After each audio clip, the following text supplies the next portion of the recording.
Hi children, welcome back to our social class. So today we shall continue with the second part of our history chapter. Okay, so last week we were revising or learning the chapter. What is the name of the chapter?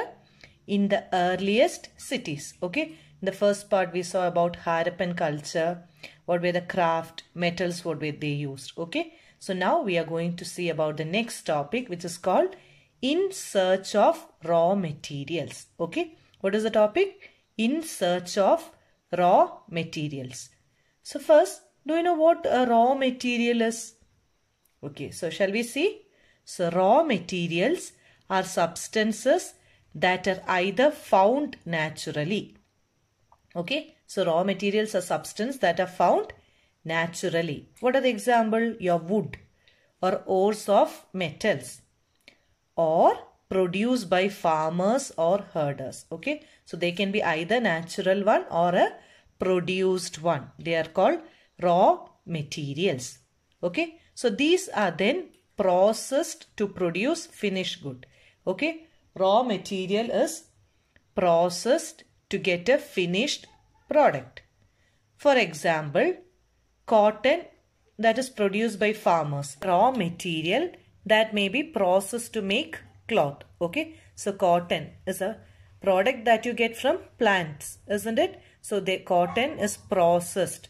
Okay, they make changes in it, or it is made into cloth, and the cloth is a product that we use. Okay, so while some of the raw materials that the Harappans used were available locally, okay, many items such as copper, tin, gold, silver and precious stones had to be brought from different places. Okay, so shall we see from which all places all these were brought? Okay, so first one is your copper. So the Harappans probably got copper from where? Present day Rajasthan and even from Oman. Okay, so copper they got from Rajasthan and Oman. Is it clear? Next, tin. Okay, so tin was mixed with copper. Okay, what is it? Tin was mixed with copper to produce bronze. Okay, so this tin was brought from which place? Afghanistan and Iran. Which are the two places? Afghanistan and Iran are the places from where tin was brought. Okay, now next one is your gold. Okay, so gold could have come all the way from the present day Karnataka. Okay, gold from Karnataka and precious stones from present day Gujarat, Iran and Afghanistan. Is it clear? So the tin from which is the place? Afghanistan and Iran, gold from Karnataka and precious stones from Gujarat, Iran and Afghanistan. Okay.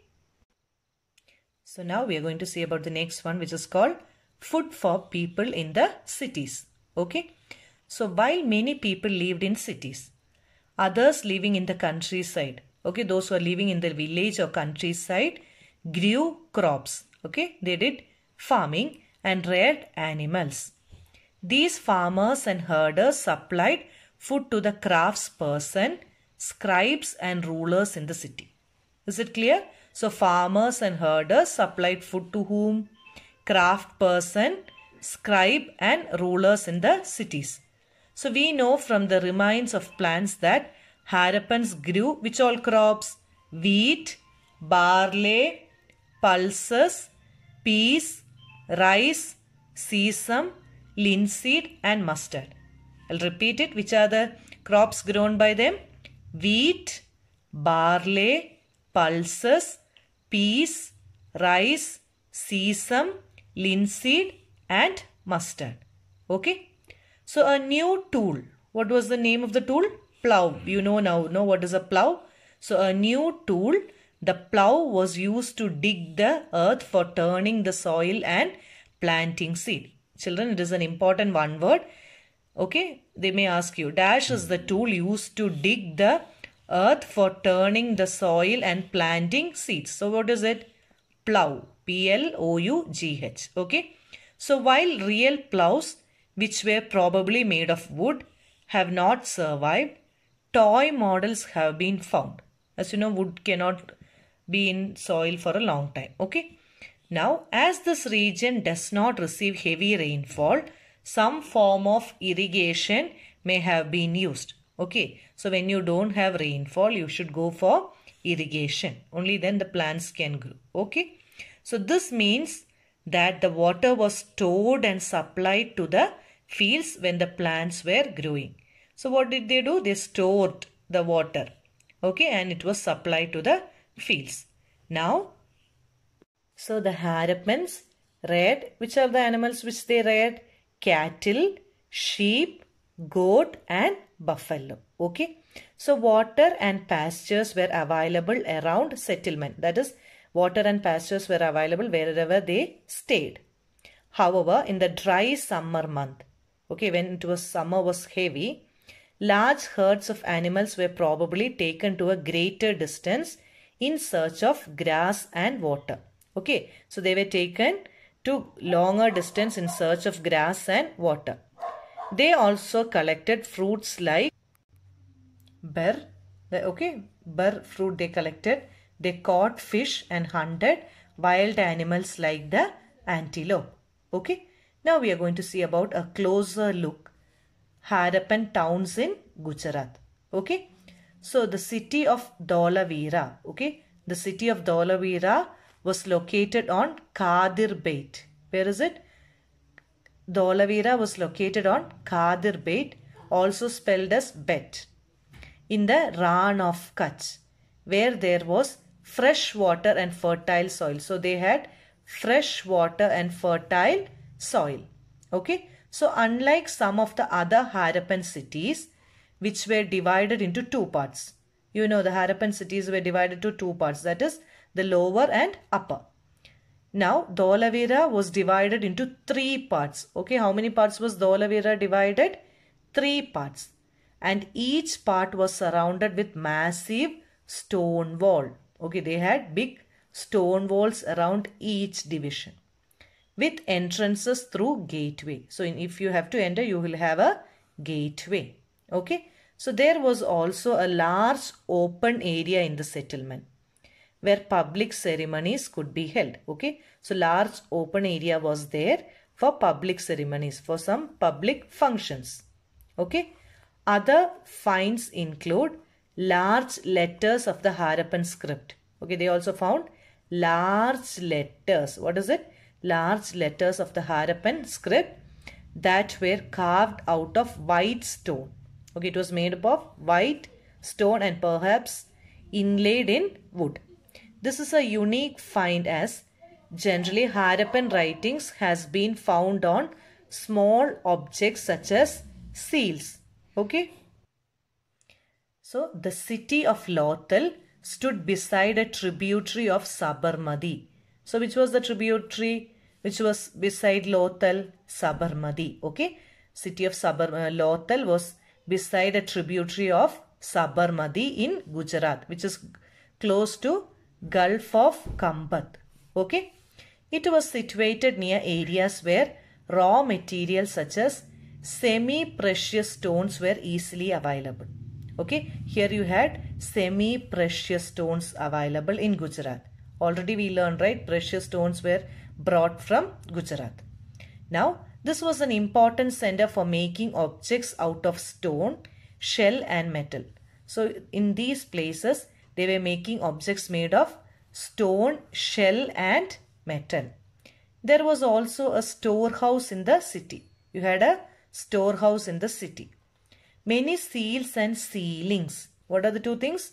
Seals and sealing. What is a sealing? Impression of seals on clay. So when you use the seal and make an impression on clay, that is called sealings, were found in this storehouse. Was it clear? A building that was found here was probably a workshop for making beads. Okay, they have found a building which was a workshop for making beads, pieces of stone, half-made beads, tools for bead making and finished beads have all been found here. Okay. Now, see, you have a paragraph here about your seals and sealings. So, seals may have been used to stamp bags or packets containing goods. that were sent from one place to another. Okay, so when you have to stamp something, seals were used. When you go to a post office, okay, you can see the sealing on the letters. After a bag was closed or tied, a layer of wet clay was applied on the knot, okay, where you tie it. And the seal was pressed on it. So as you know, the clay, it will imprint it. So the impression of the seal is known as a sealing. If the sealing was intact, one could be sure that the goods can have arrived safely. Now we are going to see about the mystery of the end. So around 3,900 years ago, okay, we find the beginning of a major change. They started a major change. People stopped living in many of the cities. Okay, writing, seals and weights were no longer used. Raw materials brought from long distance became rare. Okay, so these were all the changes happening. Okay, what happened? People stopped living in cities. Writing, seals and weights were no longer used. Raw materials brought from long distance became rare. In Mohenjo-daro, we find that garbage piled up on the street. The drainage system broke down and new, less impressive houses were built even over the streets. Is it clear? So why did all this happen? They are also not sure with the answer. Okay. Some scholars suggest that the rivers dried up. Okay. So one reason might be because of the rivers dried up. Others suggest that there was deforestation. Okay. What is deforestation? Yes, cutting off trees. Okay. So this could have happened because fuel was required for baking bricks. Okay. That is, your firewood is used as a fuel here. It is used for baking bricks and for smelting copper ores. Besides, grazing by large herds of cattle, sheep and goat may have destroyed the green cover. So in some areas, there were floods. Okay, so floods might have occurred. But none of these reasons can explain the end of all the cities. Flooding or a river drying up would have had an effect in only some areas. So they are also not sure what was the cause of the destruction of these cities. It appears as if the rulers lost control. In any case, the effects of the change are quite clear. Sites in Sindh and West Punjab. So which are the two places? Sindh and West Punjab. That West Punjab is presently in Pakistan, were abandoned, while many people moved into newer, smaller settlements to the east and the south. New cities emerged about 1400 years later. Okay, so you will be reading about them in your chapter 5 and 8. Is it clear? So in this chapter we saw how about the culture and the people of Harappan civilization. How did they use each things? How did they develop? And finally we saw how these how these places got destroyed. Okay, there is no major findings what is the main reason for it. But many scholars are suggesting different reasons. Okay, so with this we are completing our chapter. Thank you children. Take care, be safe and be happy.